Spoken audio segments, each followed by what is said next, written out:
આપણામાંથી કેટલાને યાદ છે એ મધુર અવાજ, જે કદાચ આપણા બાળપણની દરેક સવારનો સાથી હતો? પણ શું એ અવાજ હવે ક્યાંક ખોવાઈ રહ્યો છે? ચાલો આજે આપણે એ જ શાંત થઈ રહેલા ચહકાટ એટલે કે આપણી વહાલી ચકલીઓ વિશે વાત કરીએ. આજે 20 માર્ચ એટલે કે વિશ્વ ચકલી દિવસ. હવે આ માત્ર એક તારીખ નથી, પણ એક મોકો છે એ યાદ કરવાનો કે આપણા પર્યાવરણનો આ નાનકડો જીવ કેટલો બધો મહત્વપૂર્ણ છે અને એના સંરક્ષણ માટે આપણે શું કરી શકીએ. આહા, આ શબ્દો વાંચીને તો ઘણાને પોતાનું બાળપણ યાદ આવી ગયું હશે, ખરું ને? એ પણ શું સમય હતો જ્યારે સવારની શરૂઆત અલાર્મથી નહીં પણ ચકલીઓના આ કુદરતી સંગીતથી થતી હતી. એ ચહકાટ જાણે આપણા દિવસની એક જીવંત શરૂઆત હતી. પણ હવે એવું તો શું થઈ ગયું કે એ જાણીતો અને મીઠો અવાજ ધીમે ધીમે આપણા આંગણામાંથી અને આપણી જિંદગીમાંથી ગાયબ થઈ રહ્યો છે? આ ખરેખર એક ચિંતાનો વિષય છે જેના પર આપણે સૌએ ધ્યાન આપવું જ પડશે. આ સવાલ આજે બહુ જ મહત્વનો છે. જે ચકલીઓ એક સમયે દરેક આંગણાની શાન હતી, એ આજે ગઈ ક્યાં? એમનો ચહકાટ કેમ આટલો શાંત થઈ ગયો છે? ચાલો આપણે એની પાછળના કારણોને જરા સમજીએ. જુઓ, ચકલીનું મહત્વ ફક્ત એના મધુર અવાજ પૂરતું જ નથી. એ તો પર્યાવરણનું સંતુલન જાળવવામાં એટલો મોટો ભાગ ભજવે છે.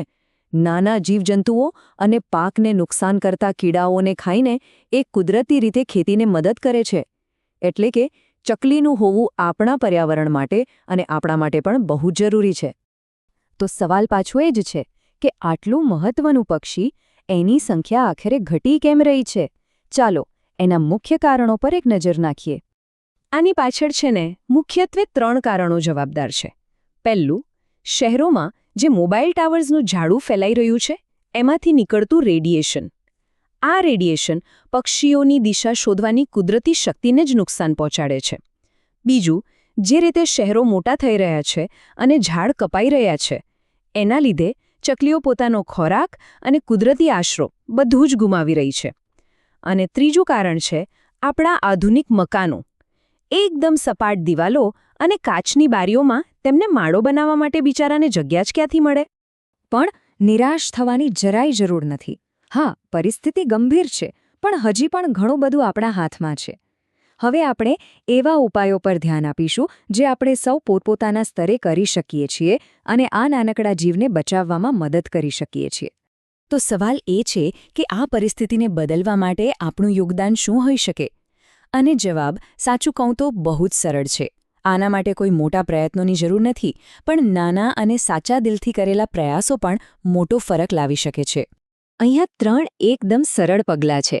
ઉનાળામાં આપણી બાલ્કની કે છત પર પાણીનું એક વાસણ મૂકવું, થોડા દાણા કે ચણ નાખવા જેથી તેમને ભૂખ્યા ન રહેવું પડે, અને જો શક્ય હોય તો એક નાનું લાકડાનું નેસ્ટ બોક્સ લગાવી દેવું જેથી તેઓ સુરક્ષિત રીતે પોતાનો માળો બનાવી શકે. બસ આટલું જ. આપણા આવા નાના નાના પ્રયાસોની ભેગી અસર બહુ મોટી હોઈ શકે છે.